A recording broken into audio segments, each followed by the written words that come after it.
இரவு, மழை, காற்றின் ஓசை. சின்ன கிராமம். அந்த கிராமத்தில் ஒரு பழைய பள்ளி இருந்தது. இரவு 12 மணிக்கு அந்த பள்ளியிலிருந்து மணி ஒலி கேட்கும் என்று எல்லோரும் சொல்வார்கள். ஆனால் யாரும் நம்பவில்லை. ஒரு நாள் அருண் என்ற பையன் இதெல்லாம் பொய் என்று இரவில் பள்ளிக்குள் சென்றான். டிங் டிங். அந்த சத்தம் கேட்டதும் அவன் நடுங்கினான்.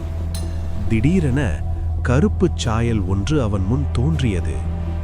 பேய், நீ ஏன் இங்கே வந்தாய்? அருண் பயத்தில் சொன்னான், நான் நம்பவில்லை. நம்பாமை இல்லை, மரியாதை இல்லாததுதான் ஆபத்து. அடுத்த கணம் அருண் மயங்கி விழுந்தான். அடுத்த நாள் காலை அவன் பள்ளி வாசலில் இருந்தான், உயிரோடு. ஆனால் அதற்கு பிறகு அவன் ஒருபோதும் மூத்தவர்கள் சொல்வதை அவமதிக்கவில்லை.